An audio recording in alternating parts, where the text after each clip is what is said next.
નમસ્કાર મિત્રો, all India બાર એક્ઝામિનેશનની અંદર જે 7 AIB હતી એની અંદર પેપર સેટ એ જે છે એનું આપણે પ્રશ્નપત્ર અત્યારે હાલ આપણે સોલ્વ કરવાના છીએ. તો પહેલો પ્રશ્ન છે કે રાષ્ટ્રીય સ્વાસ્થ્ય વીમા યોજના મુખ્યત્વે કોની જરૂરિયાતો પૂરી પાડવા માટે બનાવવામાં આવી છે? તો ઓપ્શન નંબર સી સાચો જવાબ આવશે. અસંગઠિત ક્ષેત્રના કામદારો, BPL કેટેગરી અને તેમના કુટુંબના સભ્યો સાથે સંકળાયેલ છે.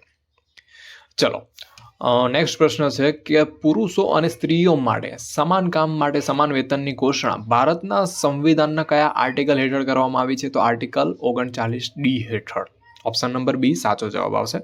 ચલો, આગળનો પ્રશ્ન છે કે જ્યારે કોઈ કામદારને તેની વિરુદ્ધની ફરિયાદો અથવા તો આરોપોની તપાસ અથવા તપાસ પૂર્ણ થાય ત્યાં સુધી માલિક દ્વારા સસ્પેન્ડ કરવામાં આવે છે, તો માલિકે આવા કામદારને નિર્વાહ ભથ્થું ચૂકવવું જોઈએ, બરાબર?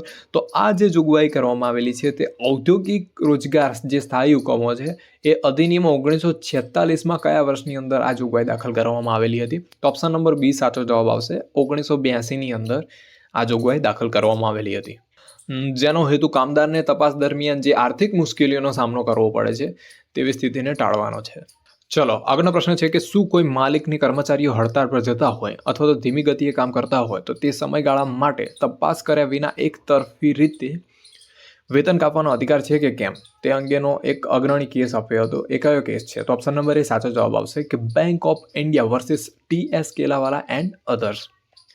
આની અંદર જે આ કેસ છે એની અંદર માલિકે કર્મચારીઓને હડતાળ પર જે ગયા હતા એના માટે તેમને તેમના વેતન કાપી નાખ્યા હતા, એટલે કે પગાર કાપી નાખ્યા હતા. અને આ જે નિર્ણય હતો એના સામે કર્મચારીઓએ પછી કોર્ટનો દરવાજો ખટખટાયો અને એની અંદર પછી સુપ્રીમ કોર્ટની અંદર જ્યારે આ કેસ ગયો ત્યારે સુપ્રીમ કોર્ટે નિર્ણય આપ્યો હતો કે માલિકે કર્મચારીઓને જ્યારે હડતાળ પર જાય એ બદલ તેમના જે વેતન કાપે છે એ વેતન કાપી શકતા નથી, સિવાય કે તેમની પાસે કોઈ પણ સંબંધિત કાયદા અથવા તો કામ કરનારને જે કરાર કર્યો હોય એના હેઠળ આવો અધિકાર આપવામાં આવ્યો હોય તો જ તે વેતન કાપી શકે છે. આગળનો પ્રશ્ન છે કે ઔદ્યોગિક વિવાદ અધિનિયમ હેઠળ જો કોઈ માલિકે કોઈ વ્યક્તિગત માલિક એટલે મતલબ કે કોઈ એમ્પ્લોયરે કોઈ વ્યક્તિગત કામગારની જે સેવાઓ છે એ સમાપ્ત કરે છે તો આવી સમાપ્તિને કારણે ઉદ્ભવતા કોઈ વિવાદને શું ગણવામાં આવે છે? તો એ વિવાદને ઔદ્યોગિક વિવાદ તરીકે ઓળખવામાં આવે છે. ઓપ્શન નંબર એ સાચો જવાબ આવશે. આ જે ડેફિનેશન આપવામાં આવેલી છે તે ઔદ્યોગિક વિવાદ અધિનિયમ 1947ની જે કલમ 2A છે એ પ્રમાણે આપવામાં આવેલી છે. એની અંદર જ્યારે કોઈ પણ એમ્પ્લોયર કોઈ વ્યક્તિગત કામગારની સેવાઓ સમાપ્ત કરે છે તો તે કામદાર અને જે માલિક એમ્પ્લોયર જે હોય છે એના વચ્ચે કોઈ પણ વિવાદ અથવા તો એના વચ્ચેનો જે તફાવત હોય છે એ ભલે તેની અંદર કોઈ અન્ય કામદાર અથવા તો કામદાર યુનિયન પક્ષકાર ન હોય તો તેને ઔદ્યોગિક વિવાદ ગણવામાં આવે છે. અને આનો અર્થ એ થાય છે કે એક વ્યક્તિ કામદાર અને તેના જે માલિક હોય છે, એમ્પ્લોયર હોય છે, એના વચ્ચે વિવાદ પણ જો તેની જે કામદારની સેવાની સમાપ્તિને લગતો હોય તો તેને ઔદ્યોગિક વિવાદ ગણવામાં આવશે. અને જ્યારે તેનું નિરાકરણ લાવવું હોય તો પછી એ પણ ઔદ્યોગિક વિવાદ અધિનિયમની જે પ્રોસેસ એની અંદર મેન્શન કરેલી છે એ પ્રમાણે લાવવામાં આવે છે. ચલો, આગળનો પ્રશ્ન જોઈશું કે ગ્લોસેસ્ટર ગ્રામર સ્કૂલનો જે કેસ છે એ કયા મેગઝિનને સમજાવવા માટેનો જાણીતો છે? તો ઓપ્શન નંબર સી સાચો જવાબ આવશે કે ડેમનમ સાઇન ઇન્જુરી, એટલે કે નુકસાન વિનાની હાનિ. જે ગ્લોસેસ્ટર ગ્રામર સ્કૂલનો જે કેસ હતો એની અંદર એક સ્કૂલ હતી જે પહેલેથી હતી. હવે એ સ્કૂલની બાજુની અંદર જ એક એના જેવી સ્કૂલ બનાવેલી હતી. તો જે મેઇન સ્કૂલ પહેલેથી હતી એ સ્કૂલની અંદરથી ઘણા વિદ્યાર્થીઓ ટ્રાન્સફર કરીને બીજી નવી બનાવેલી સ્કૂલની અંદર જાય છે, જેના કારણે જે પહેલી જે સ્કૂલ હતી એને ઘણું એવું નુકસાન થતું હોય છે, કારણ કે એને જે પોતાની સ્કૂલ હતી એની અંદરથી ઘણા વિદ્યાર્થીઓ ગુમાવ્યા હતા અને એના લીધે આર્થિક નુકસાન એને સહન કરવું પડે છે. અને આખરે એ બંને વચ્ચે કેસ થાય છે અને ત્યારે કોર્ટે ચુકાદો આપે છે. કોર્ટ પોતે ચુકાદો આપે છે કે પ્રતિવાદી એટલે કે જે સામેની બીજી સ્કૂલ પોતે પ્રતિવાદી તરીકે હતી એ સ્કૂલે કોઈ પણ કાનૂની અધિકારોનું ઉલ્લંઘન કર્યું નથી અને તે સ્કૂલ પોતે નુકસાન માટે પણ જવાબદાર નથી, કારણ કે કોર્ટે જે ડેમનમ સાઇનને ઇન્જુરિયાનો જે મેક્ઝિમ છે, જે સિદ્ધાંત છે એ લાગુ કરેલો હતો, જેનો અર્થ થાય છે કે કાનૂને કોઈ પણ ઈજા વગરનું નુકસાન. ચલો, નેક્સ્ટ પ્રશ્ન જોઈશું કે મિલકત મેળવવાનો, રાખવાનો અને તેને વેચવાનો અધિકાર કયા સુધારા દ્વારા તેને રદ કરવામાં આવ્યો હતો બંધારણના? તો બંધારણના જે 44મો સુધારો હતો 1978ની અંદર કરવામાં આવ્યો હતો ત્યારે આ માલમત્તા એટલે કે મિલકત મેળવવાનો, રાખવાનો અને તેને જે વેચવાનો અધિકાર હોય છે એ મૂળભૂત અધિકાર પહેલાં ગણવામાં આવતો હતો.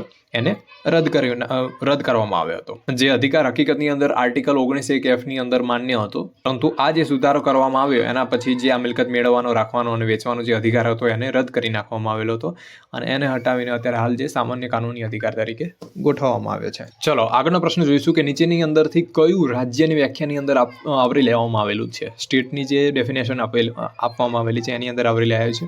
તો ઓપ્શન નંબર ડી સાચો જવાબ આવશે કે NCERT જે છે એ સ્ટેટની ડેફિનેશનની અંદર આવરી લેવામાં આવેલ છે. આ NCERT એટલે કે National Council of Educational Research and Training એ રાજ્યની અંદર આવરી લેવામાં આવે છે. એનું કારણ એ છે કે ભારત સરકાર દ્વારા તે સ્થાપિત કરવામાં આવે છે. ભારત સરકાર પોતે તેને એટલે કે ભારત સરકાર દ્વારા તેની સ્થાપના કરવામાં આવે છે અને તે જે સરકારી નીતિઓ હોય છે, સંશોધન છે, એના માટે પોતે NCERT જવાબદાર છે. અને એટલે જ બંધારણની જે આર્ટિકલ 12 છે એના પ્રમાણે રાજ્યની જે વ્યાખ્યા આપવામાં આવેલી છે એની અંદર સરકારના જે નિયંત્રણ હેઠળ જે પણ સંસ્થાઓ એટલે કે અર્ધ સરકારી અને જે સરકારી હોય છે, સરકારી સંસ્થાઓ હોય છે એનો સમાવેશ કરવામાં આવે છે.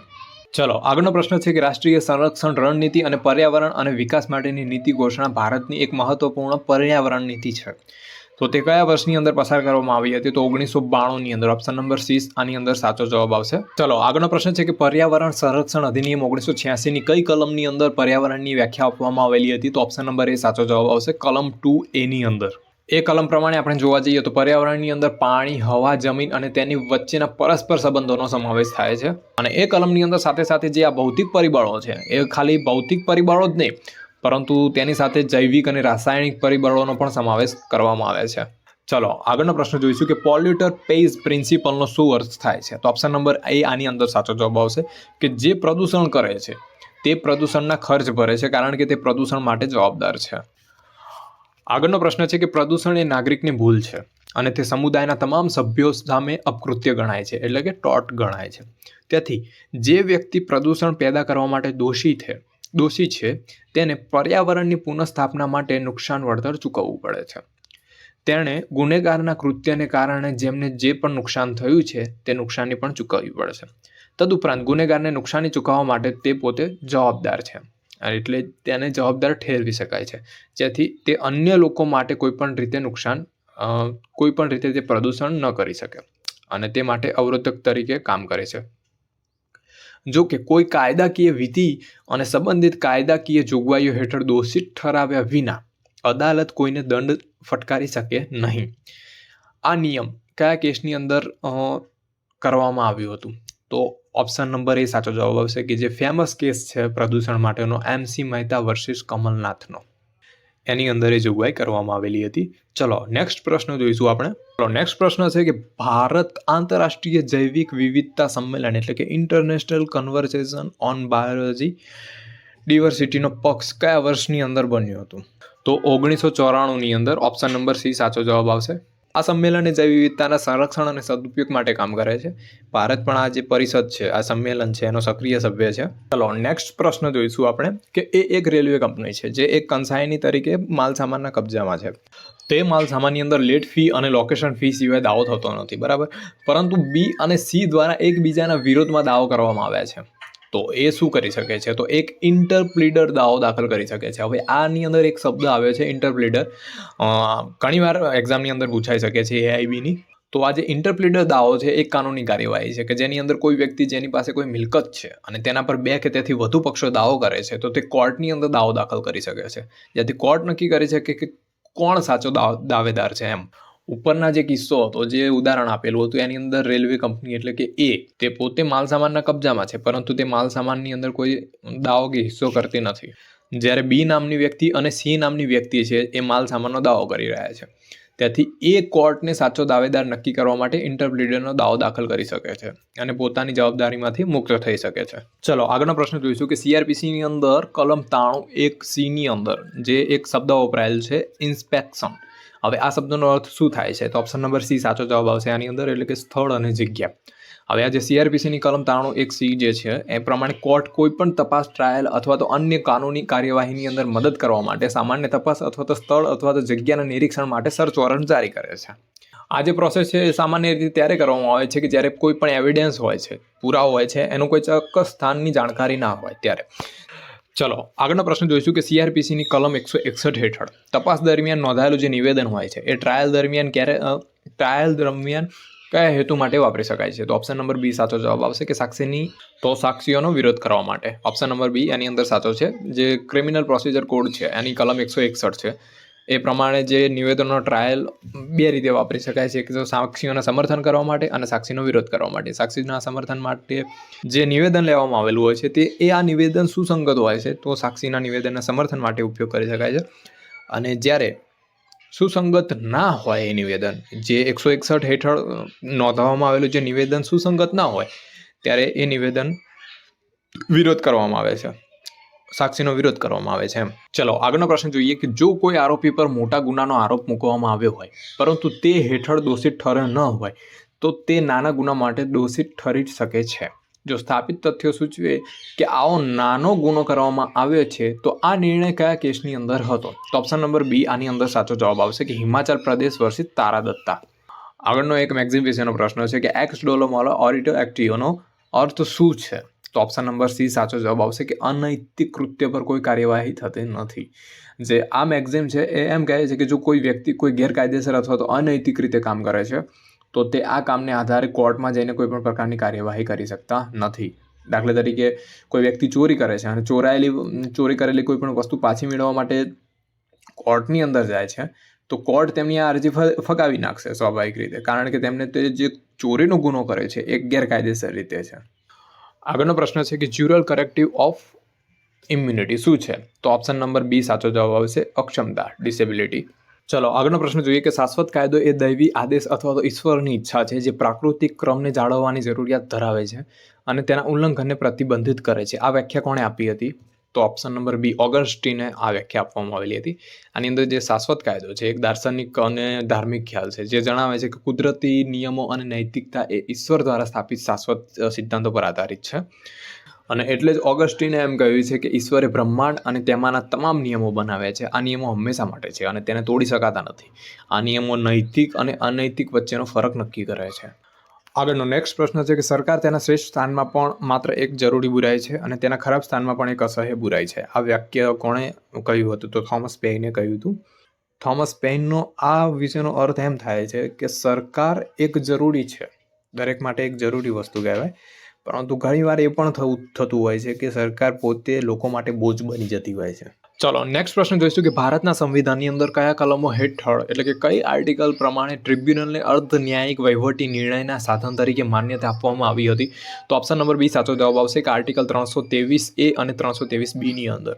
આગળનો પ્રશ્ન છે કે નિમો જુડેક્સ એન કાઉસા એનો અર્થ છે કે કોઈ વ્યક્તિ પોતાના જ કેસની અંદર ન્યાયાધીશ ન હોઈ શકે. આ પ્રથમ વખત ડોક્ટર બોનહેમના કયા કેસની અંદર જણાવ્યું હતું? કયા કેસની અંદર કોણે જણાવ્યું હતું? તો ઓપ્શન નંબર સી સાચો જવાબ આવશે કે લોર્ડ કોકે.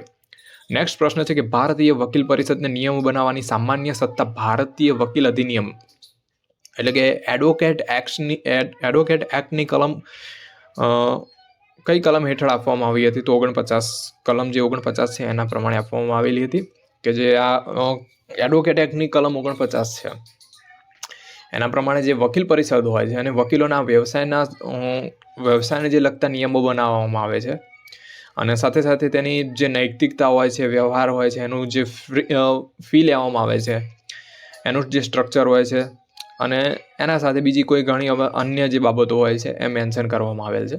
ચલો નેક્સ્ટ પ્રશ્ન જોઈએ કે 7 લેમ્પ ઓફ એડવોકેસી એટલે કે વકીલના જે 7 ઉદ્દીપકો જે કહેવાય છે એ કયા ન્યાયાધીશ સાથે સંબંધિત છે? તો ન્યાયમૂર્તિ એબોટ પેરી, જસ્ટિસ એબોટ પેરી સાથે સંબંધ છે, કે જેને એક બુક લખેલી હતી કે 7 લેમ્પ ઓફ એડવોકેસી. એના અંદરથી વકીલના જે 7 ઉદ્દીપકો લેવામાં આવેલા હતા. નેક્સ્ટ આગળનો પ્રશ્ન જોઈશું કે એડવોકેટ એક્ટ 1961 હેઠળ કઈ કલમ ભારતીય બાર કાઉન્સિલના શિસ્ત અધિકારો જે કહેવાય છે એના વિશે જાણકારી આપે છે? તો કલમ 36. નેક્સ્ટ પ્રશ્ન છે કે એડવોકેટ એક્ટ 1961 હેઠળ કઈ કલમ કાયદાની મદદ માટે સમિતિઓની રચના વિશે સંકેત આપે છે? તો લીગલ એઇડ કમિટી વિશેની કલમ છે 9A, કલમ 9A. ચલો આગળનો પ્રશ્ન છે કે સિવિલ પ્રક્રિયા સંહિતા એટલે કે CPC ની કલમ 89 નેવ્યાસી એ સિવિલ પ્રક્રિયા સંહિતાના જે સુધારા અધિનિયમ કયા વર્ષની અંદર સુધારા દ્વારા ઉમેરવામાં આવી હતી? અને આ કલમ મુખ્યત્વે સિવિલ કોર્ટને વૈકલ્પિક વિવાદ નિવારણ એટલે કે ADR અલ્ટરનેટિવ ડિસ્પ્યુટ રિઝોલ્યુશન પદ્ધતિનો ઉપયોગ કરવાનો અધિકાર આપે છે. તો 1999નો જે સુધારો હતો ત્યારબાદ તે ઉમેરવામાં આવી હતી CPCની અંદર. આગળનો નેક્સ્ટ પ્રશ્ન જોઈશું કે નીચેનામાંથી કયા કેસની અંદર સુપ્રીમ કોર્ટે નિર્ણય આપ્યો હતો કે ભારત બહાર થતી આંતરરાષ્ટ્રીય વ્યાપારી મધ્યસ્થી માટે પણ મધ્યસ્થી અને સમાધાન અધિનિયમનો ભાગ 1 લાગુ પડશે, સિવાય કે પક્ષો વચ્ચેના કરારની અંદર કોઈ પણ અથવા તો તમામ જોગવાઈઓ બાકાત કરવામાં આવી હોય. તો આની અંદર ઓપ્શન નંબર A સાચો જવાબ આવશે કે Bhatia international versus bulk trading SA. જે સુપ્રીમ કોર્ટની અંદર કેસ હતો કે ભાટિયા ઇન્ટરનેશનલ વર્સિસ બલ્ક ટ્રેડિંગનો જે કેસ હતો એ કેસની અંદર એવો નિર્ણય આપવામાં આવેલો હતો કે ભારત બહાર થતી આંતરરાષ્ટ્રીય જે વ્યાપારી મધ્યસ્થી હોય એના માટે મધ્યસ્થી અને સમાધાન અધિનિયમનો ભાગ 1 લાગુ થશે, સિવાય કે પક્ષો વચ્ચેના કરારની અંદર કોઈ પણ અથવા તો તમામ જોગવાઈઓને બાકાત કરવામાં આવે.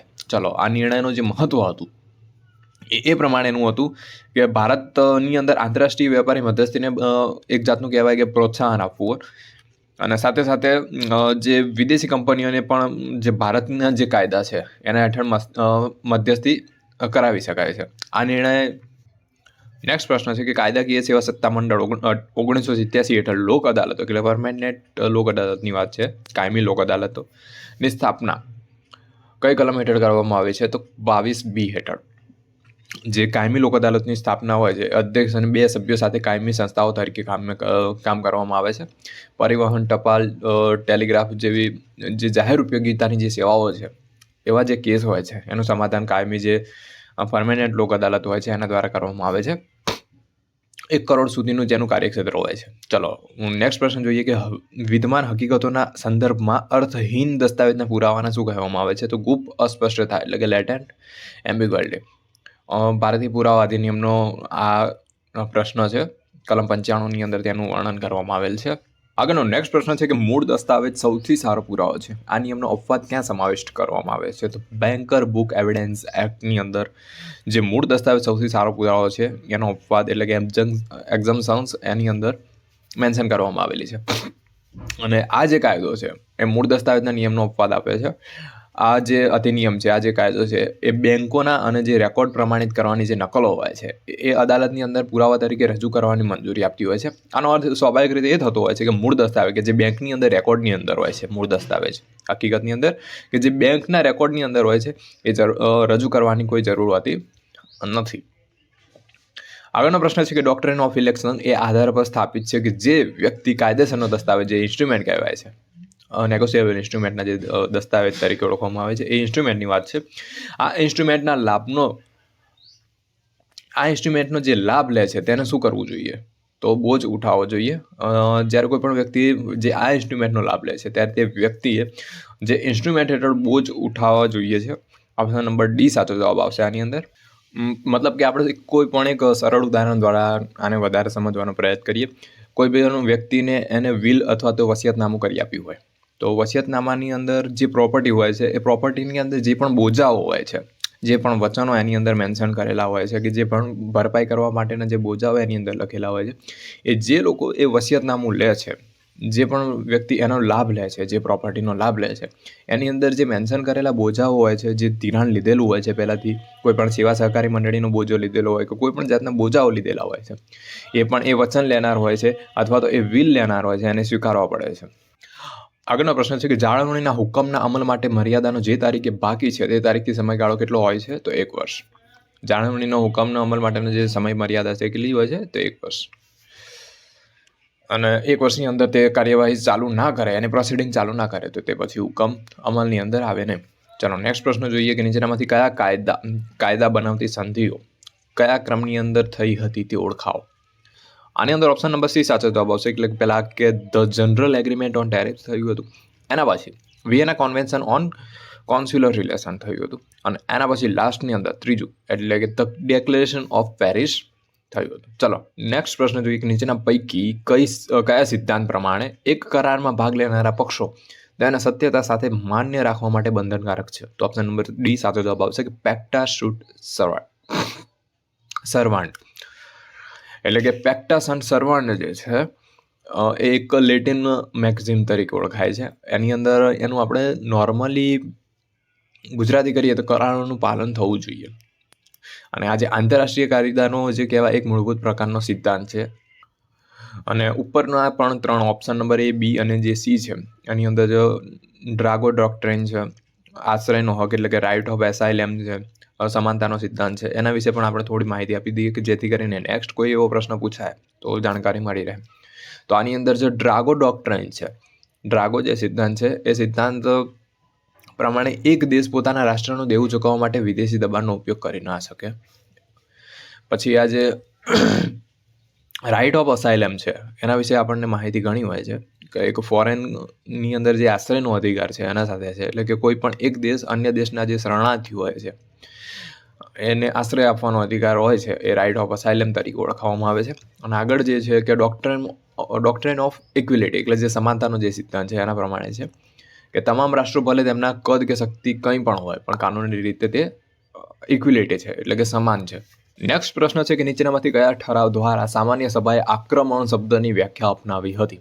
તો આની અંદર એક પણ ઓપ્શન નહીં આવે, ઉપરમાંથી એક પણ નહીં. પણ ભવિષ્યની અંદર આવો નવો પ્રશ્ન પૂછાઈ શકે અને નીચેનો ઓપ્શન આપેલો હોય કે આક્રમકતા જે શબ્દ છે એની વ્યાખ્યા ડેફિનેશન કયા કલમની અંદર કરવામાં આવેલી હતી? તો સંયુક્ત રાષ્ટ્રના ચાર્ટરના કલમ 2 ની અંદર પેરેગ્રાફ 4 પર આધારિત છે. બરાબર, યાદ રાખજો. ચલો નેક્સ્ટ પ્રશ્ન જોઈએ કે જ્યારે કોઈ નવું રાજ્ય સંયુક્ત રાષ્ટ્રની અંદર જોડાય છે ત્યારે તેને શું કહેવામાં આવે છે? તો સામૂહિક માન્યતા કહેવામાં આવે છે. જ્યારે કોઈ પણ નવું રાજ્ય સંયુક્ત રાષ્ટ્રની અંદર જોડાય છે ત્યારે તેનો સ્વાભાવિક રીતે અર્થ એ થાય છે કે વિશ્વના મોટાભાગના દેશોને તે નવા રાજ્યને એક સ્વતંત્ર દેશ તરીકે માન્યતા આપવી પડે છે. અને આને આપણે સામૂહિક માન્યતા કહીએ છીએ. કારણ કે સંયુક્ત રાષ્ટ્રની અંદર જોડાવા માટે ઘણા દેશોની સંમતિ પણ જરૂર હોય છે. એટલે કે વિશ્વના મોટાભાગના દેશો નવા રાજ્ય મતલબ કે વિશ્વના જેટલા મોટાભાગના દેશો હોય છે એ દેશોની અંદર નવા રાજ્યને માન્ય કરવું પડે છે. એટલે કે એના માટે આંતરરાષ્ટ્રીય સ્વીકૃતિ પણ જરૂરી છે. ચલો નેક્સ્ટ આપણે પ્રશ્ન જોઈએ કે એક રાજ્ય માત્ર માન્યતા દ્વારા આંતરરાષ્ટ્રીય વ્યક્તિ બને છે અને બની રહે છે. આ વાત કોણે કરી હતી? તો એલ ઓપનહાઇમ દ્વારા. ઓપ્શન નંબર A સાચો જવાબ આવશે આની અંદર. એટલે કે એન ઓપનહાઇમ્સ દ્વારા આ વાતને કહેવામાં આવે છે. આગળનો પ્રશ્ન છે કે United Nations Commission on International Trade Law એટલે કે UNCTRAL એ ઈ-કોમર્સ પર મોડલ કાયદો કયા વર્ષની અંદર અપનાવવામાં આવ્યો હતો? તો ઈસવીસન 1996 ની અંદર અપનાવવામાં આવ્યો હતો. ઓપ્શન નંબર C સાચો જવાબ આવશે. એની પ્રોસેસ એ પ્રમાણેની હોય છે કે જે વિશ્વની અંદર વેપારને એક સરળ બનાવવા માટે પોતાના જે કાયદા હોય છે એ બનાવવાનું કામ કરે છે. આજકાલની જે વેપારની પદ્ધતિ હોય છે એ બધી ઓનલાઈન થઈ ગયેલી છે, જેને આપણે ઈ-કોમર્સ તરીકે ઓળખવામાં આવે છે. ચલો નેક્સ્ટ પ્રશ્ન જોઈશું કે માહિતી ટેકનોલોજી અધિનિયમ એટલે કે ઇન્ફોર્મેશન ટેકનોલોજી અધિનિયમ 2000ની કલમ 3 જે મૂળ રૂપે ડિજિટલ સિગ્નેચર હતી તેને 2008ની અંદર એટલે કે IDAA ની અંદર કેવા નામથી ફરીથી નામ આપવામાં આવી હતી? તો ઓપ્શન નંબર A સાચો જવાબ આવશે કે ડિજિટલ સિગ્નેચર અને electronic signature. Option number A આની અંદર સાચો જવાબ આવશે. આગળનો નેક્સ્ટ પ્રશ્ન જોઈએ કે ભારતમાં ડિજિટલ હસ્તાક્ષર પ્રમાણિત કરતી સત્તાવાળાઓમાંથી નીચેની કઈ સંસ્થાઓ પૈકી એક છે? તો MS સેફસ્ક્રિપ્ટ એટલે કે આની અંદર ઓપ્શન નંબર A સાચો જવાબ આવશે કે ભારતની અંદર ડિજિટલ હસ્તાક્ષર જે સર્ટિફાઈડ કરે છે, પ્રમાણિત કરે છે, એની સત્તાવાળાઓમાંથી નીચેની એક સંસ્થાઓ છે એ MS સેફસ્ક્રિપ્ટ. યાદ રાખજો, MS સેફસ્ક્રિપ્ટ. આ એક ખાસ પ્રકારનું ઇલેક્ટ્રોનિક સર્ટિફાઈડ કહેવામાં આવે છે જે કોઈ વ્યક્તિને અથવા તો કોઈ પણ એક સંસ્થા હોય છે એને ઓનલાઈન ઓળખને જે પોતે ડિજિટલ સર્ટિફિકેશનથી એ ઓળખને ચકાસે છે. ભારતની અંદર જે ડિજિટલ સિગ્નેચર પ્રમાણિત કરે છે, સર્ટિફાઈડ કરે છે, એના માટે સરકાર દ્વારા કેટલીક ખાસ સંસ્થાઓને જ આ લાયસન્સ આપવામાં આવતું હોય છે. એ લાયસન્સ આપવામાં જે સંસ્થાઓ આવું લાયસન્સ મેળવેલો છે એ સંસ્થાઓ દ્વારા જ આ સર્ટિફિકેશન કરવામાં આવે છે અને એ સંસ્થાઓને આપણે સર્ટિફાઈડ ઓથોરિટી એટલે કે CA કહેવામાં આવે છે. ચાલો નેક્સ્ટ પ્રશ્ન જોઈએ કે માહિતી ટેકનોલોજી અધિનિયમ એટલે કે IT એક્ટ ઇન્ફોર્મેશન ટેકનોલોજી અધિનિયમની જે કલમ 43 છે એ કઈ બાબત સાથે સંબંધિત છે? તો ઓપ્શન નંબર B સાચો જવાબ આવશે. નાગરિકની જવાબદારી એટલે કે સિવિલ લાયબિલિટી એટલે કે દીવાની જવાબદારી કહેવામાં આવે છે. ઓપ્શન નંબર B સાચો જવાબ આવશે. કલમ 43 મુખ્યત્વે સિવિલ લાયબિલિટી સાથે જ સંબંધિત છે. સિવિલ લાયબિલિટીનો મતલબ એમ થાય છે કે જ્યારે કોઈ પણ વ્યક્તિ અથવા તો કોઈ પણ સંસ્થા હોય છે કે જે કોઈ બીજાને નુકસાન પહોંચાડે છે તો તેને એ નુકસાનની ભરપાઈ કરવી પડે છે. અને કલમ 43 પ્રમાણે એમ કહેવામાં આવે છે કે જો કોઈ વ્યક્તિ અનધિકૃત રીતે કમ્પ્યુટર સિસ્ટમની અંદર પ્રવેશ કરે છે અને ડેટા ડાઉનલોડ કરે છે, કમ્પ્યુટરની અંદર વાયરસ ફેલાવે છે અથવા તો કોમ્પ્યુટર સિસ્ટમનો ઉપયોગ કરવા માટે અવરોધ ઊભો કરે છે, તો તેને થયેલા જે નુકસાનો હોય છે એની ભરપાઈ કરવામાં આવે છે. કલમ 43 પ્રમાણે આ કહેવામાં આવે છે. આની અંદર સાથે સાથે વ્યક્તિ કોઈ પણ કોમ્પ્યુટર સિસ્ટમને નુકસાન પહોંચાડવા જેવું ગંભીર કામ કરે તો તેના માટે તે ફોજદારી કાર્યવાહી માટે પણ તે ગુનેગાર ગણવામાં આવે છે. પરંતુ અત્યારે હાલ પૂરતું અહીંયા કલમ 43ની અંદર જે સિવિલ લાયબિલિટી છે એના સાથે સંકળાયેલ છે. ચલો આગળનો નેક્સ્ટ પ્રશ્ન છે કે જ્યારે કોઈ કંપની યોગ્ય સુરક્ષા પદ્ધતિઓ લાગુ કરવામાં બેદરકારી દાખવે અને પરિણામે કોઈ વ્યક્તિને ખોટ થાય અથવા તો કોઈ વ્યક્તિ અન્યાયી લાભ લે છે તો આવી કંપનીને તેવી રીતે પ્રભાવિત થયેલી વ્યક્તિને વળતર તરીકે નુકસાન માટે વળતર ચૂકવવાની જવાબદારી હશે. ઇન્ફોર્મેશન ટેકનોલોજી જે સુધારો અધિનિયમ 2008ની અંદર લાગુ થયેલો હતો એની કઈ કલમ સાથે આ વાતની ચર્ચા કરવામાં આવેલી છે? તો કલમ 43A પ્રમાણે. કલમ 43A એમ કહે છે કે કોઈ પણ કંપની અથવા તો સંસ્થાને તેના કમ્પ્યુટર સિસ્ટમ અથવા નેટવર્કની સુરક્ષા માટે જવાબદાર બનાવે છે. અને જો કોઈ કંપની યોગ્ય સુરક્ષાના પગલાં નથી લેતી તો તેના કારણે કોઈ વ્યક્તિને નુકસાન થાય છે તો તે પોતે કંપની જ તેના માટે જવાબદાર થાય છે અને કંપની પોતે તે નુકસાન માટે પણ જવાબદાર તેના માટે ઠેરવવામાં આવશે. દાખલા તરીકે ઉદાહરણ તરીકે કોઈ પણ એક કંપનીએ જ્યારે કોઈ એક વેબસાઇટ ખોલેલી હોય છે, હવે એ વેબસાઇટ ઉપરથી તેના ઘણા એવા કસ્ટમરો હોય છે, એના પોતાની પર્સનલ ડેટા એની અંદર ઇન્ક્લુડ કરતા હોય છે, નાખતા હોય છે. હવે આ વેબસાઇટ જ્યારે હેક થઈ જાય છે તો આ હેક થઈ જતી વખતે પોતાના જે કંપનીને પોતાના જે ગ્રાહકો હોય છે એ ગ્રાહકોના ઘણા ડેટા ચોરાઈ જાય છે, ઘણા ડેટા એ છીનવાઈ જાય છે અથવા તો ઘણા ડેટાઓનું એને ગેરકાયદેસર રીતે ઉપયોગ કરી લેવામાં આવતું હોય છે. તો હકીકતની અંદર જે કલમ 43A હેઠળ હકીકતમાં જે જવાબદાર વ્યક્તિ છે એ પોતે કંપની જ રહેશે. આના સાથે સાથે જ્યારે કોઈ પણ કંપની સર્વરની અંદર મોટા સર્વર બનાવતું હોય છે અને આવા સર્વરની અંદર જ્યારે વાયરસ ફેલાઈ જાય છે તેના કારણે કોઈ કંપનીને ઘણું એવું નુકસાન થાય છે, સાથે સાથે ઘણું એવું કામકાજ એમનું હોય પેન્ડિંગની અંદર રહી જાય છે અથવા તો બંધ થઈ જાય છે. તો આના જે નુકસાન થયું છે એના માટે પણ આ કલમ જે 43A છે એ લાગુ કરી શકાય છે. આગળનો પ્રશ્ન જોઈએ કે આપણે ધારી લઈએ કે RADને મોતની ધમકી આપીને 50,000 રૂપિયા મેળવ્યા. તો આ કિસ્સાની અંદર RA કયો ગુનો કર્યો છે? તો બળજબરીથી કઢાવી લેવું. જ્યારે કોઈ પણ વ્યક્તિ મોતની ધમકી આપીને અથવા તો અન્ય કોઈ ધમકી આપીને જ્યારે પૈસા પડાવી લે છે તો એક ગંભીર પ્રકારનો ગુનો કહેવામાં આવે છે, જેને આપણે ખંડણી તરીકે પણ ઓળખવામાં આવે છે, પણ અહીંયા મેન્શન કરેલ છે બળજબરીથી કઢાવી લેવું. તો ઓપ્શન નંબર A સાચો જવાબ આવશે. આગળનો પ્રશ્ન જોઈએ કે ખોટી રીતે કેદ કરવા બદલ વળતર માટે દાવો દાખલ કરવાની મર્યાદિત મુદત કેટલી હોય છે? તો 1 વર્ષ જેટલી હોય છે.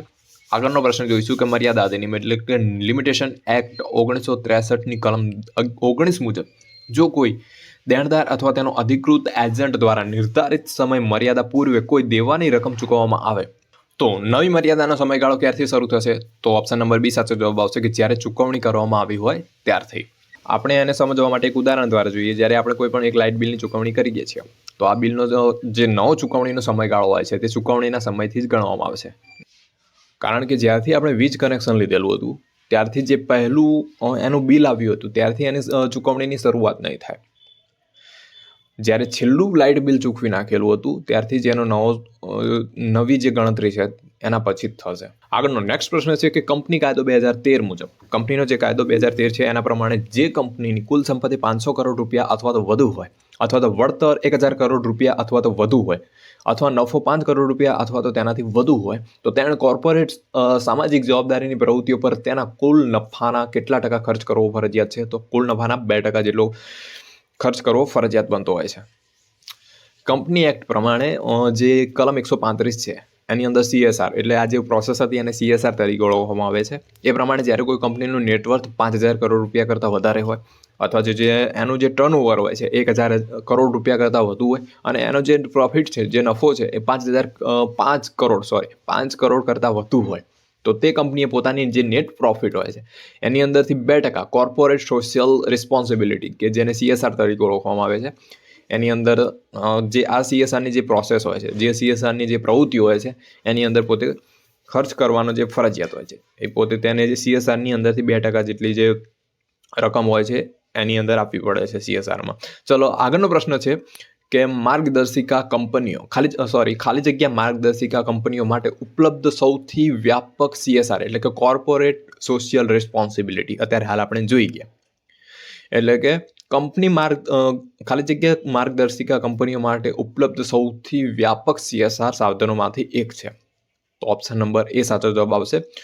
OECD. હવે OECD નું ફૂલ ફોર્મ શું થશે? તો organisation of economic cooperation and development, એટલે ગુજરાતીમાં આને આર્થિક સહકાર અને વિકાસ સંગઠન તરીકે ઓળખવામાં આવે છે. એ આંતરરાષ્ટ્રીય સંગઠન તરીકે કામ કરે છે, જે પોતે વિશ્વભરના ઘણા બધા દેશો છે જેની અંદર આર્થિક વિકાસ અને જે સામાજિક પ્રગતિ કહેવાય છે એની માટે એ પોતે એક રૂલ્સ બનાવે છે, નીતિઓ બનાવે છે અને એના રિલેટેડ તે પોતે કાર્ય કરે છે. ચલો આગળનો પ્રશ્ન જોઈએ કે હિન્દુ લગ્ન અધિનિયમ હેઠળ હિન્દુ લગ્ન માટેની શરતો કઈ કલમની અંદર દર્શાવવામાં આવેલી છે? તો ઓપ્શન નંબર સી સાચો જવાબ આવશે. કલમ 5ની અંદર દર્શાવવામાં આવેલ છે. જે આ લગ્ન અધિનિયમ 1955ની અંદર હતા એની અંદર કલમ 5ની અંદર મુખ્યત્વે એવી શરતો હોય છે કે લગ્ન કરનાર વ્યક્તિ અગાઉ કોઈ બીજા વ્યક્તિ સાથે લગ્ન ન કરેલા હોવા જોઈએ. બંનેની ઉંમર જે કહેવાય છે ને કે 18 વર્ષ 21 વર્ષ જેવી મર્યાદાની અંદર હોવી જોઈએ. બંને માનસિક અને સ્વસ્થ હોવા જોઈએ. એ બધી શરતો એની અંદર મેન્શન કરવામાં આવેલી છે. ચલો આગળનો પ્રશ્ન જોઈએ કે હિન્દુ ઉત્તરાધિકાર અધિનિયમ 2005 એ તો ઓપ્શન નંબર ડી આની અંદર સાચો જવાબ આવશે કે મૃત વ્યક્તિની પુત્રીઓને પુત્રો સાથે સમાન હક આપે છે. મોસ્ટ આઈએમપી પ્રશ્ન છે મિત્રો. આ પ્રશ્ન લગભગ પ્રીવિયસ યરના પેપરમાં 5 થી 10 વખત પૂછાઈ ચૂકેલો છે. મતલબ કે આનો અર્થ એ થાય છે કે જો કોઈ પણ હિન્દુ વ્યક્તિનું મૃત્યુ થાય છે અને તેના વારસાગતની અંદર જ્યારે મિલકતનો ભાગલા પાડવામાં આવે છે ત્યારે પુત્રીઓને પણ જેટલો હિસ્સો પુત્રને મળે છે એટલો ને એટલો હિસ્સો પુત્રીને મળશે. એટલે કે પુત્રને અને પુત્રીને બંનેને સમાન હિસ્સો જ મળશે. ચાલો આગળનો નેક્સ્ટ પ્રશ્ન જોઈએ કે ફુલર અને હાર્ટ વચ્ચેનો વિવાદ કયા બે કાયદાશાસ્ત્રીય અભિગમો એટલે કે હોદ્દાઓ વચ્ચેનો વિવાદ ગણાવી શકાય છે? તો ઓપ્શન નંબર બી સાચો જવાબ આવશે કે કુદરતી કાયદો અને પોઝિટિવિઝમ. ઓપ્શન નંબર બી આની અંદર સાચો જવાબ આવશે. આગળનો નેક્સ્ટ પ્રશ્ન જોઈએ કે જ્યારે કોઈ વસ્તુ જામીનને તેના ઉપયોગ માટે મફતમાં આપવામાં આવે છે ત્યારે તેને જામીનગીરીના કયા પ્રકારના ગણવામાં આવે છે? કયા પ્રકારની અંદર તેને ગણવામાં આવે છે? તો ઓપ્શન નંબર સી આની અંદર સાચો જવાબ આવશે કે કોમોડેશનની અંદર તેને ગણવામાં આવે છે. અંદર કોમોડેશન એક જામીનનો એક પ્રકાર જ છે કે જેની અંદર એક વ્યક્તિ બીજી વ્યક્તિને કોઈ પણ વસ્તુને ઉપયોગ કરવા માટે મફતની અંદર આપે છે. એના માટે એના પાસેથી કોઈ પણ નાણાં ચૂકવવામાં આવતા નથી કે નાણાં લેવામાં આવતા નથી. આની અંદર વસ્તુને એક સારી રીતે સાચવવાની હોય છે અને પછી એ જામીનગીરીનો કરાર પૂરો થઈ જાય એટલે એ વસ્તુને ફરીથી પરત આપી દેવાની હોય છે. કોમોડેશનનો જે બિલમેન્ટ કહેવાય છે એનો એક પ્રકાર છે કોમોડેશન. ચલો નેક્સ્ટ પ્રશ્ન જોઈએ કે જ્યારે દરખાસ્ત અને સ્વીકૃતિ પત્રો દ્વારા થાય છે ત્યારે કરાર કયા સ્થળે બનાવવામાં આવે છે? તો ઓપ્શન નંબર બી આની અંદર સાચો જવાબ આવશે કે જ્યારે સ્વીકૃતિનું પત્ર મોકલવામાં આવે છે ત્યારે, એટલે કે જ્યારે પ્રસ્તાવ અને સ્વીકૃતિ પત્ર દ્વારા થાય છે ત્યારે કરાર ક્યાં બને છે તે નક્કી કરવા માટે પોસ્ટલ રૂલનો ઉપયોગ કરવામાં આવે છે. આ નિયમ પ્રમાણે જ્યારે સ્વીકૃતિ પત્ર મોકલવામાં આવે છે ત્યારે કરાર થાય છે, એટલે કે સ્વીકૃતિ મળે તે પહેલાં જ કરાર બની જાય છે. આ નિયમનો હેતુ એ થાય છે કે પક્ષોની ખાતરી કરવા માટે તેઓ પત્ર મોકલે છે અને ત્યારથી તે કરાર માટે બંધાઈ જાય છે એમ. આગળનો નેક્સ્ટ પ્રશ્ન છે કે સ્યોરિટી એટલે કે જામીન કઈ સ્થિતિની અંદર નિર્મુક્ત થાય છે? તો ઓપ્શન નંબર સી સાચો જવાબ આવશે કે કરારની શરતોમાં તેની સંમતિ વગર ફેરફાર કરવો. આની અંદર એક શબ્દ લખેલો છે કે શ્યોરિટી. શ્યોરિટીનો આમ મિનિંગ કરવામાં જઈએ તો જામીન પણ લઈ શકાય કે શ્યોરિટી એટલે જામીન. એટલે જ્યારે કોઈ વ્યક્તિ કે જે પોતે મુખ્ય દેવાદાર હોય એટલે કે બીજી વ્યક્તિને એટલે કે તે પોતે લેણદાર હોય તેને કોઈ રકમ ચૂકવવા માટે નિષ્ફળ જાય છે. જે દેવાદાર વ્યક્તિ હોય છે એ લેણદારને કોઈ પણ રકમ ચૂકવવા માટે તે પોતે નિષ્ફળ જાય છે ત્યારે જામીનદાર લેણદારને તે રકમ ચૂકવવા માટે જવાબદારી લે છે. આમાં જે જામીનદાર તરીકેની જે વ્યક્તિ પોતે ભૂમિકા ભજવે છે એને શ્યોરિટી કહેવામાં આવે છે. અને આ બંને વચ્ચે જ્યારે કોઈ કરાર કરવામાં આવે છે એની અંદર જ્યારે કોઈ પણ શરતો રાખવામાં આવેલી છે એ જામીનદાર જે વચ્ચે રહીને પૈસાની લેણદેણ કરાવતો હોય છે એ જામીનદારની સંમતિ વગર જ્યારે કોઈ પણ ફેરફાર કરવામાં આવે છે તો જામીનદાર તેની પોતાની જે જવાબદારી હોય છે કે જ્યારે પોતે જ્યારે રકમ ચૂકવવામાં જ્યારે નિષ્ફળ જાય તે રકમ પોતે ચૂકવી દે એ માટેની જે જવાબદારી જામીનદારે લીધેલી હોય છે એવી જવાબદારીમાંથી જ્યારે કોઈ પણ આવી જે શરતો હોય છે એની જામીનદારની સંમતિ વગર જ્યારે ફેરફાર કરવામાં આવતી હોય છે તો એવી શરતોની અંદરથી જે જામીનદાર પોતે મુક્ત થઈ જશે. આનું એક ઉદાહરણ લઈ લઈએ કે જેથી કરીને વધારે સમજ પડશે કે રામુ એ શ્યામને ₹10,000ની લોન આપે છે. હવે રામુએ એક મોહન નામનો વ્યક્તિ છે એને જામીનદાર તરીકે વચ્ચે રાખે છે શ્યોરિટી તરીકે. હવે જો રામુ અને શ્યામ વચ્ચે લોનની રકમ વધારીને ₹15,000નો કરાર કરવામાં આવે તો મોહનને આ વિશેની કોઈ પણ જે જાણ છે એ બંને દ્વારા કરવામાં આવતી નથી. તો પછી મોહનભાઈ જે છે એ આ જે કરાર એમને કરવામાં આવ્યો હતો એના પછી એને ચેન્જીસ કરવામાં આવ્યા હતા તો એ કરાર માટે પછી મોહનભાઈ જવાબદાર રહેશે નહીં. એટલે જ આની અંદર ઓપ્શન નંબર સી સાચો જવાબ આવશે કે કરારની જે શરતો છે એની અંદર જ્યારે શ્યોરિટી એટલે કે જામીનની સંમતિ વગર જ્યારે ફેરફાર કરવામાં આવે છે તો તે પોતે તેની જવાબદારીમાંથી મુક્ત થઈ જાય છે. ચલો નેક્સ્ટ પ્રશ્ન જોઈશું આપણે કે તમામ કરારો જે ગેરકાનૂની અને અમાન્ય હોય છે તે કયા નામે ઓળખાય છે? તો રદબાતલ કરારો તરીકે ઓળખવામાં આવે છે. ઓપ્શન નંબર બી સાચો જવાબ આવશે આની અંદર. હવે આની અંદર એક સૂત્ર પણ હતું કે તમામ ગેરકાયદેસર કરારો એ રદબાતલ છે, પરંતુ તમામ રદબાતલ કરાર એ ગેરકાયદેસર નથી.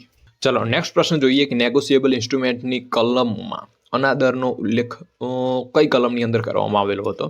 તો 99. ઓપ્શન નંબર ડી સાચો જવાબ આવશે કે સ્વીકાર અથવા તો ચૂકવણી ન થવાને કારણે કોઈ પ્રોમિસરી નોટ અથવા તો વિનિમય પત્રનો અનાદર થાય છે.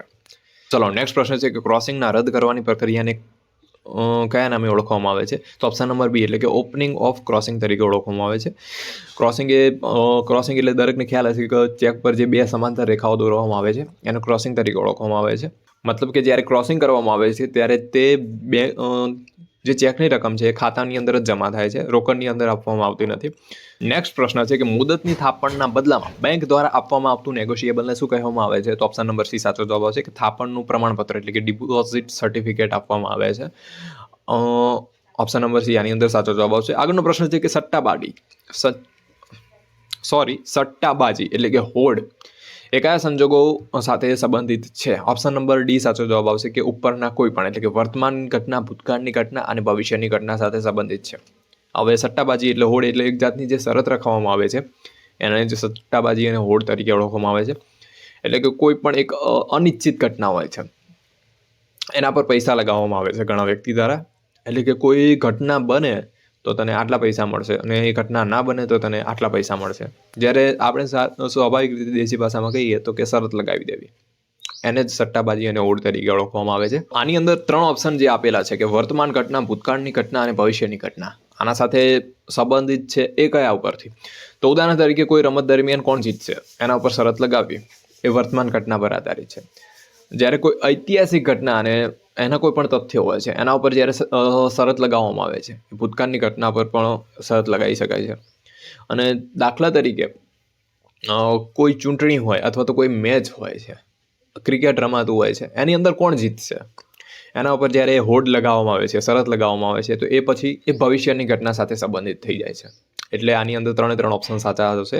ઓપ્શન નંબર ડી સાચો જવાબ આવશે. ચલો નેક્સ્ટ પ્રશ્ન જોઈશું કે સુપ્રીમ કોર્ટના સેલમ બાર એસોસિએશન વિરુદ્ધ ભારત સરકારે આપેલા ચુકાદાની અંદર કોર્ટ દ્વારા કેસ મેનેજમેન્ટ માટે ફોર્મ્યુલા તૈયાર કરવા કયા ન્યાયમૂર્તિની અધ્યક્ષતાવાળી કમિટીની વિનંતી કરવામાં આવી હતી? તો ઓપ્શન નંબર ડી આની અંદર સાચો જવાબ આવશે કે ન્યાયમૂર્તિ જગન્નાથ રાવ.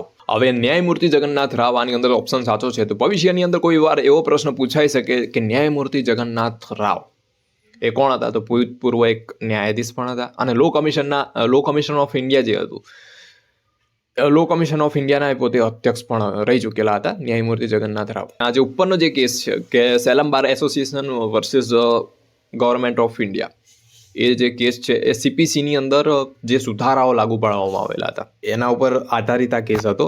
આની અંદર સુપ્રીમ કોર્ટે આ જે સુધારાઓ હતા એને એક કાર્યક્ષમ બનાવવા માટે અને એને લાગુ પાડવા માટે ઘણી એવી માર્ગદર્શિકાઓ અને જે પોતે કહેવાય છે ને કે ફોર્મ્યુલા તૈયાર કરવા માટે પોતે સુપ્રીમ કોર્ટ ઈચ્છતી હતી. અને એટલે પછી સુપ્રીમ કોર્ટ દ્વારા જે આ કમિટી છે એની રચના, આ જે મેનેજમેન્ટ સિસ્ટમ છે અને આ જે પ્રોસેસ છે એને સુધારા લાગુ પાડવા માટે સુપ્રીમ કોર્ટ દ્વારા તેને નિયુક્ત કરવામાં આવી હતી. ચલો આગળનો નેક્સ્ટ પ્રશ્ન જોઈશું કે કંપની એક્ટ 2013 મુજબ ખાનગી કંપનીના સભ્યોની સંખ્યા માટે મર્યાદા 50માંથી વધારીને કેટલી કરવામાં આવી હતી? તો 50થી વધારીને પછી 200 જેટલી કરવામાં આવી હતી. ઓપ્શન નંબર બી આની અંદર સાચો જવાબ આવશે.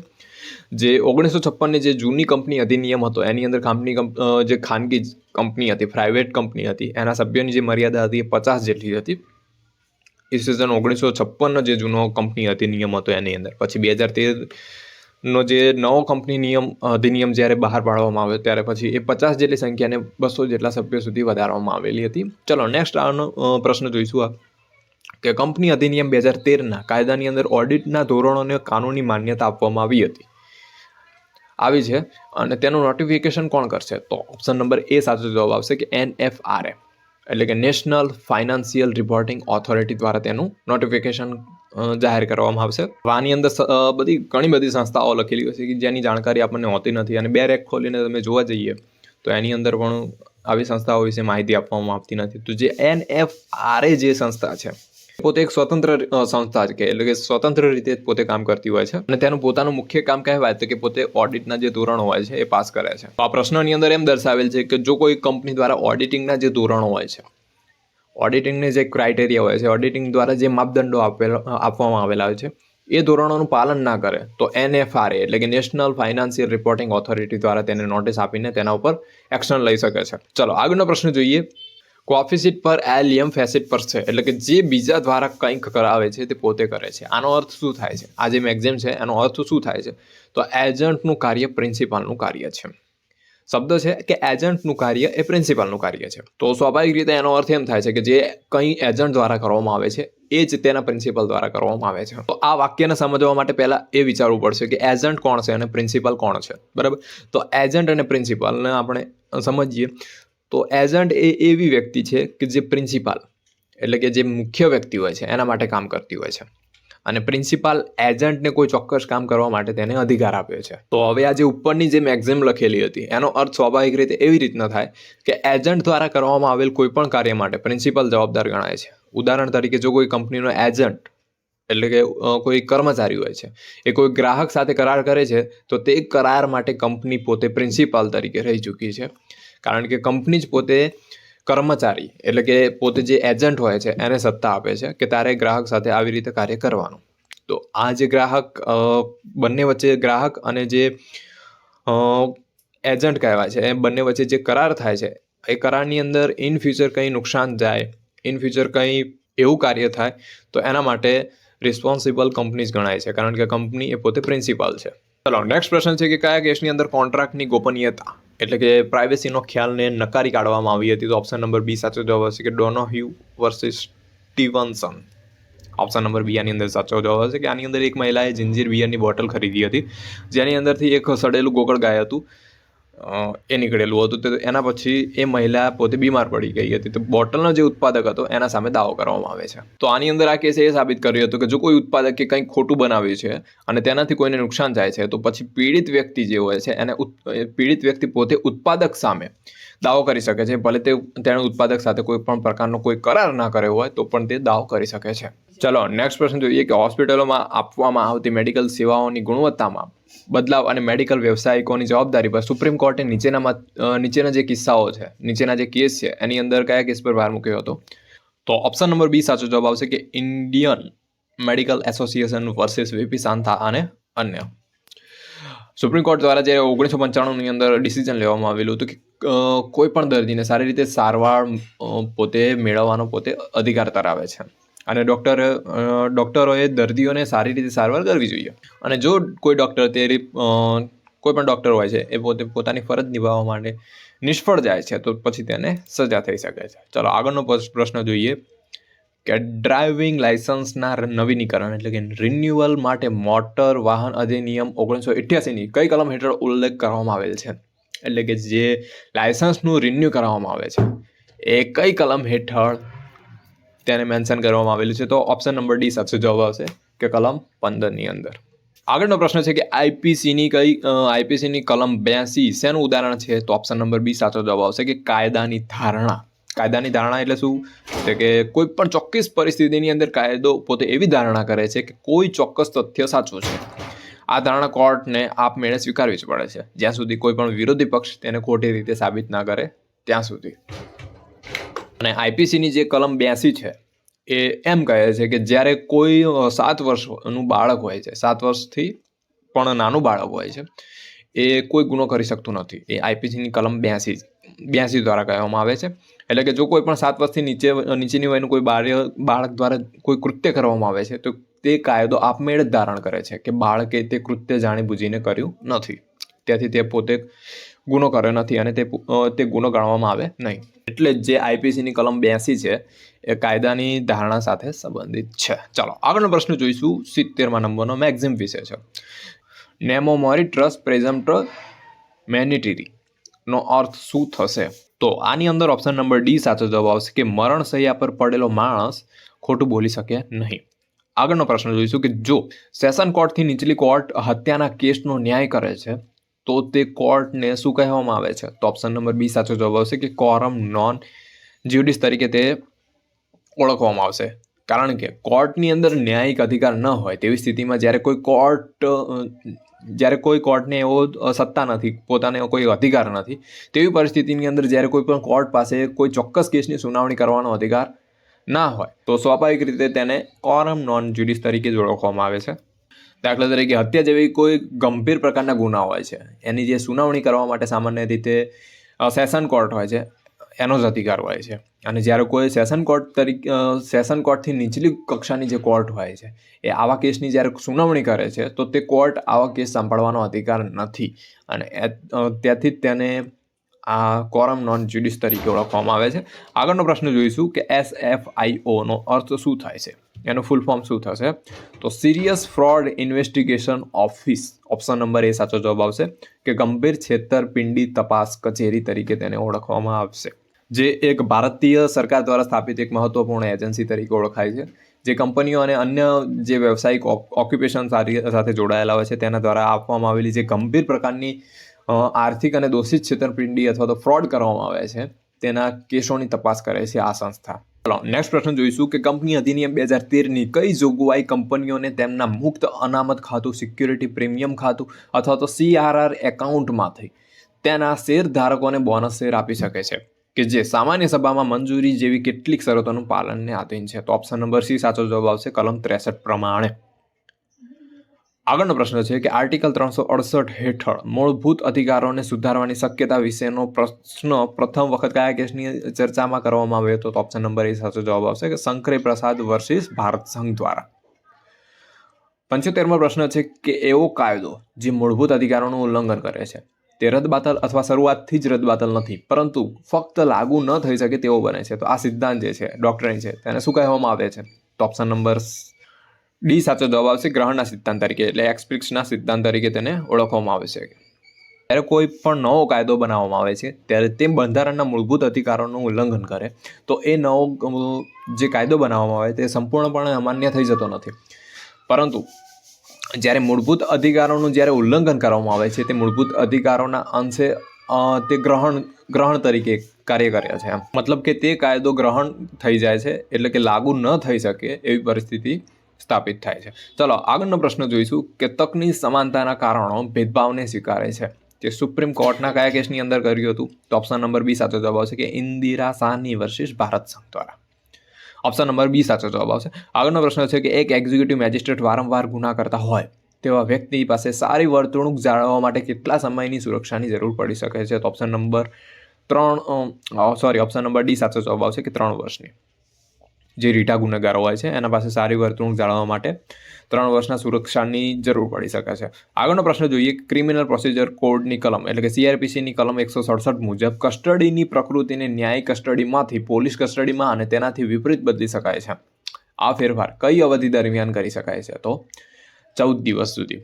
એટલે કે જે પ્રથમ 14 દિવસ સુધી ન્યાયિક કસ્ટડી હોય છે ત્યાંથી પોલીસ કસ્ટડીમાં અને પોલીસ કસ્ટડીથી ન્યાયિક કસ્ટડીની અંદર જે ફેરફાર કરવામાં આવે છે ગુનેગારનો તે પ્રથમ 14 દિવસ સુધી થઈ શકે છે.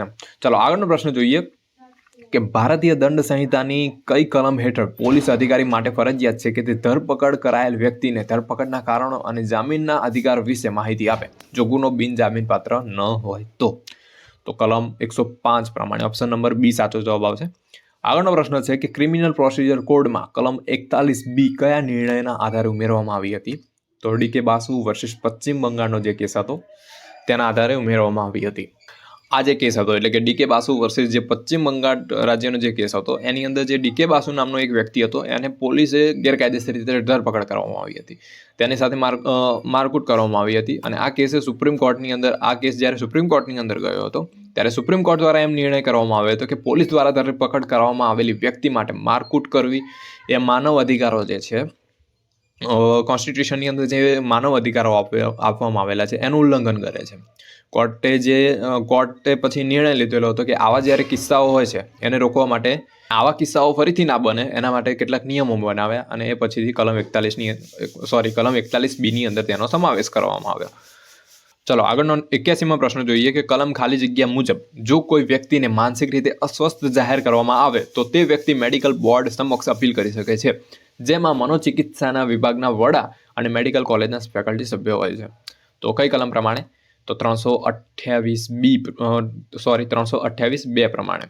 એટલે કે જ્યારે કોઈ પણ વ્યક્તિ માનસિક રીતે સ્વસ્થ ન હોય એવું લાગે અને તેની વિરુદ્ધ કોઈ ગુનો નોંધાયેલો હોય તો તે સિવિલ સર્જન અથવા તો તે વ્યક્તિને મનોવૈજ્ઞાનિક અથવા તો કોઈ માનસિક રોગનો જે મનોચિકિત્સક હોય છે એની પાસે મોકલાઈ શકાય છે. અને જ્યારે આ વ્યક્તિ પોતે આ નિર્ણયથી સંતુષ્ટ ન હોય તો તે કલમ 328(2) હેઠળ મેડિકલ બોર્ડ સમક્ષ અપીલ કરી શકે છે. અને આ મેડિકલ બોર્ડના મનોચિકિત્સાના વિભાગના વડા અને મેડિકલ કોલેજના ફેકલ્ટી સભ્ય હોય છે. અને આ બોર્ડ ફરીથી તે વ્યક્તિના માનસિક સ્થિતિનું મૂલ્યાંકન કરશે અને તેના અહેવાલના આધારે જે કોર્ટ છે એ ડિસિઝન લેશે, નિર્ણય લેશે. ચલો નેક્સ્ટ પ્રશ્ન જોઈએ કે કોઈ કરારનું ઉલ્લંઘન થાય ત્યારે જે પક્ષને નુકસાન થયું હોય તે પક્ષ કયા કાયદાકીય ઉપાયો અપનાવી શકે છે? તો ઓપ્શન નંબર ડી સાચો જવાબ આવશે કે ઉપરના બધા, એટલે કે વિશિષ્ટ કામગીરી અને મનાઈ હુકમ, વિશિષ્ટ કામગીરી અને નુકસાન અને ફક્ત વિશિષ્ટ કામગીરી.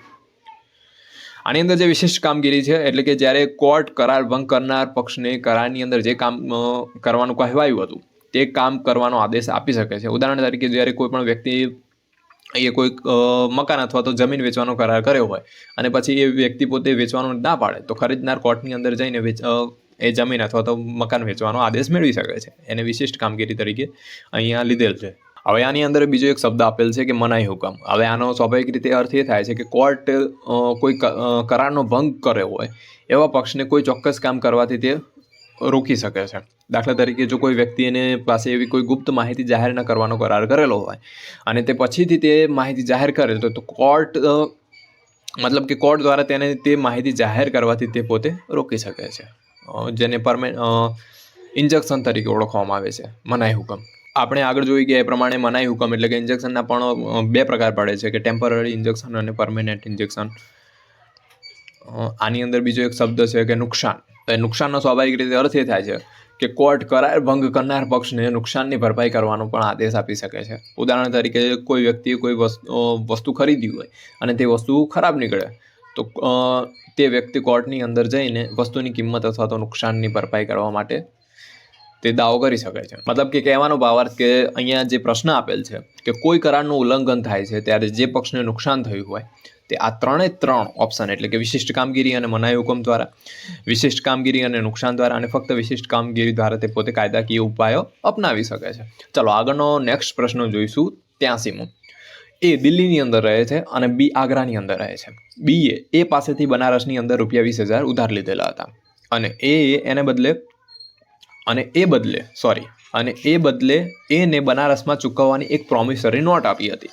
જો બીએ લોન પરત ન કરી તો એ કયો મુકદ્દમો કરી શકે છે, કયો દાવો કરી શકે છે? પ્રશ્ન બીજી વાર જોઈ લઈએ કે એ દિલ્હીની અંદર રહે છે, બી આગ્રાની અંદર રહે છે, બીએ એ પાસેથી બનારસની અંદર ₹20,000 ઉધાર લીધા અને એ માટે એને બનારસની અંદર ચૂકવવાની એક પ્રોમિસરી નોટ આપી હતી. જો બી નામનો જે વ્યક્તિ છે એ લોન પરત ના કરે તો એ કયો દાવો કરી શકે છે?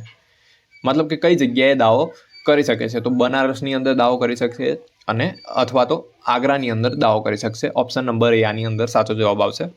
એનું કારણ જોઈએ, કારણ કે જે પ્રોમિસરી નોટ આપેલી છે એની અંદર સ્પષ્ટપણે જણાવ્યું છે, નીચે અહીંયા લખેલું જ છે કે પૈસા બનારસની અંદર ચૂકવવાના છે. ત્યાંથી એ પોતે બનારસની કોર્ટની અંદર પણ દાવો એટલે કે મુકદ્દમો કરી શકશે. અને જો કે બી આગ્રાની અંદર રહે છે ત્યાંથી એ આગ્રાની કોર્ટની અંદર પણ તે દાવો દાખલ કરી શકશે. કારણ કે જે વ્યક્તિ પોતે દાવો કરવામાં જે વ્યક્તિ સામે આપણે દાવો કરવાનો હોય છે એ વ્યક્તિ જે જગ્યાએ રહે છે એ જગ્યાની જે કોર્ટ હોય છે ત્યાં પણ આપણે દાવો દાખલ કરી શકીએ છીએ. આગળનો પ્રશ્ન છે કે વેઇવર અંગેનો સૈદ્ધાંતિક નિયમ દર્શાવાય છે કે જો કોઈ વ્યક્તિ કે જેના વિરુદ્ધ કેસ ચાલી રહ્યો છે એ વ્યક્તિ સૌથી પહેલી તકે એવો વાંધો ન ઉઠાવે તો પછી તે વાંધો ઉઠાવી શકશે નહીં અને તેના કારણે ચુકાદો રદ થશે નહીં. આ નિયમ કઈ કલમની અંદર આપવામાં આવેલ છે? તો કલમ 21ની અંદર આપવામાં આવેલ છે. ઓપ્શન નંબર ડી સાચો જવાબ આવશે. આગળનો પ્રશ્ન છે કે કોર્ટનું કામ કોઈને નુકસાન પહોંચાડવાનું હોતું નથી. આ વિચાર કઈ કાનૂની સંકલ્પના સાથે સંબંધિત છે? તો ઓપ્શન નંબર સી સાચો જવાબ આવશે, રેસ્ટિટ્યુશન, વળતર સાથે. આની અંદર 4 ઓપ્શન આપેલા છે. એની અંદર ઓપ્શન નંબર સી એટલે કે રેસ્ટિટ્યુશન જ કેમ સાચો જવાબ આવશે એટલે કે વળતર. તો એના પ્રમાણે જોવા જઈએ આપણે તો જ્યારે કોઈ પણ વ્યક્તિએ જ્યારે અદાલતની અંદર કોઈ કાયદેસરની પ્રક્રિયા થતી હોય, કાયદેસરની જ્યારે પ્રોસેસ થતી હોય છે અને એના લીધે એ વ્યક્તિને જ્યારે કોઈ ખોટી રીતે હાનિ થાય છે, તો ત્યાર પછી તે જે હાનિ પહોંચી હોય એના માટે એને પુનઃપ્રાપ્તિ અને કહેવાય છે કે વળતર મળવું જોઈએ, રેસ્ટિટ્યુશન મળવું જોઈએ. ચલો આગળનો નેક્સ્ટ પ્રશ્ન જોઈશું કે રવિન્દ્ર કુમાર પલ ઉર્ફે દારા સિંહ વિરુદ્ધ ભારત ગણરાજ્યનો જે કેસ છે, એટલે કે રવિન્દ્ર કુમાર પલ ઉર્ફે દારા સિંહ વર્સિસ ભારત ગણરાજ્યનો જે કેસ છે, જે પુરાવાના કાયદાની એટલે કે એવિડન્સ એક્ટની કલમ 30 હેઠળ આવે છે, તે કયા નામથી પણ જાણીતો છે? આ જે કેસ છે એ બીજા કયા નામથી પણ જાણીતો છે? તો ગ્રેહામ સ્ટેઇનસની હત્યાનો જે કેસ હતો એ નામથી પણ જાણીતો છે. આની અંદર જે ગ્રેહામ સ્ટેઇનનો જે મર્ડરનો કેસ હતો 1999ની અંદર ઓડિશા રાજ્યની અંદર થયેલો હતો. ઓસ્ટ્રેલિયાના જે મિશનરી તરીકે ઓળખાતા જે ગ્રેહામ સ્ટેઇન છે અને તેના જે 2 બાળકોની ગંભીર રીતે હત્યા કરવામાં આવેલી હતી એ બાબતનો કેસ છે. હવે અહીંયા જે રવિન્દ્ર કુમાર પલ કે જેને દારાસિંહ તરીકે પણ ઓળખવામાં આવે છે, એના ઉપર હત્યાનો આરોપ લગાવવામાં આવ્યો હતો. તો પુરાવાના જે કાયદો છે, એવિડન્સ એક્ટની જે કલમ 30 છે, એના હેઠળ 1થી વધુ આરોપી હોય છે, એ સામૂહિક ગુના માટે પણ તેને દોષિત ઠેરવવામાં આવે છે. ચલો આગળનો પ્રશ્ન જોઈશું કે એક મૃત વ્યક્તિ દ્વારા કરવામાં આવેલ નિવેદન ભારતીય પુરાવા અધિનિયમની એટલે કે એવિડન્સ એક્ટની કઈ કલમ હેઠળ સંબંધિત હકીકત ગણાવવામાં આવે છે? તો ઓપ્શન નંબર સી હેઠળ એટલે કે કલમ 32(5) જે કલમ છે એના હેઠળ તેને સંબંધિત હકીકત તરીકે ઓળખવામાં આવે છે. ચલો આગળનો પ્રશ્ન જોઈશું કે CRPCની કલમ 173 હેઠળ દાખલ કરવામાં આવેલી ચાર્જશીટ કયા પ્રકારના દસ્તાવેજનું ઉદાહરણ ગણવામાં આવે છે? તો જાહેર દસ્તાવેજ. ચાર્જશીટ એ જાહેર દસ્તાવેજ ગણવામાં આવે છે. પ્રશ્ન આ જે છે એવિડન્સ એક્ટનો છે, એટલે કે જે ચાર્જશીટ જે છે એ જાહેર દસ્તાવેજ તરીકે ઓળખાય છે. આગળનો પ્રશ્ન છે કે CRPC હેઠળ ફોજદારી કેસોની તપાસની પ્રક્રિયા કયા ચેપ્ટરની અંદર સમાવેશ કરવામાં આવે છે? તો ચેપ્ટર 12ની અંદર. ઓપ્શન નંબર બી સાચો જવાબ આવશે. આગળનો પ્રશ્ન છે કે ફ્રોસ્ટ વર્સિસ નાઇટ એક મહત્વનો કેસ છે જે નીચેનામાંથી કઈ કલમ પર આધારિત છે? તો કલમ 34 હેઠળ અગ્રિમ કરારના ઉલ્લંઘન વિશે એટલે કે એન્ટિસિપેટરી બ્રીચ ઓફ કોન્ટ્રાક્ટ એટલે કે અગ્રિમ કરારના ઉલ્લંઘન માટેનો એક આ મહત્વપૂર્ણ કેસ હતો, જેની અંદર 2 વ્યક્તિ હતા, એક વાદી અને પ્રતિવાદી, કે બંનેના વચ્ચે એવું કરાર કરેલો હતો, લગ્ન માટેનો કરાર હતો અને એ કરારની અંદર લગ્ન કરવા માટેનું એકબીજાએ વચન આપેલું હતું. ત્યારબાદ જે પ્રતિવાદી હતો એને પોતાનો વિચાર બદલી નાખ્યો અને જે સામે વાદી હતો એને કહી દીધું કે તે પોતે તેના સાથે લગ્ન નહીં કરે અને એટલે આ કરારનો ભંગ થયો. એટલે પછી દાવેદાર જે પોતે વાદી હતા એને કોર્ટની અંદર દાવો કર્યો. તો હવે આવો દાવો કરે છે તો એના જવાબની અંદર પ્રતિવાદી દ્વારા પણ એવી દલીલ કરવામાં આવે છે કે હજુ તેના પોતાના પિતા જે છે એ હયાત છે. તેથી દાવેદારને કોઈ એવો અધિકાર નથી કે જ્યાં સુધી તેના પિતા એટલે કે સામેવાળી વ્યક્તિના પિતા જ્યાં સુધી હયાત છે ત્યાં સુધી એવો કોઈ પ્રકારનો દાવો કોર્ટની અંદર કરી શકે એવો કોઈ અધિકાર નથી. કારણ કે કરાર જ એ પ્રકારનો કર્યો હતો કે જ્યાં સુધી પ્રતિવાદીના પિતા જ્યાં સુધી હયાત છે ત્યાં સુધી લગ્ન નહીં થાય, જ્યારે મૃત્યુ પામે ત્યારબાદ લગ્ન કરવાની શરત હતી. હકીકતની અંદર આજે આ પ્રકારનો જે કિસ્સો હોય છે, આ પ્રકારનો જે કરાર હોય છે વાઇડ ગણાય.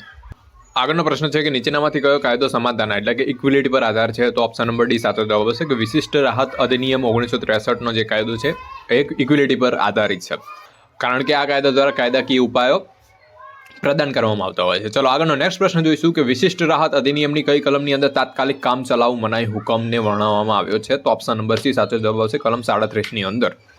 આગળનો પ્રશ્ન છે કે કયા ભરણપોષણની રકમ કે જે ટ્રાન્સફર કરી શકાય છે? તો ઓપ્શન નંબર સી સાચો જવાબ આવશે ચોક્કસ તારીખ સુધીનું બાકી રહેલ ભરણપોષણ જે હોય છે એની રકમ ટ્રાન્સફર કરી શકાય છે.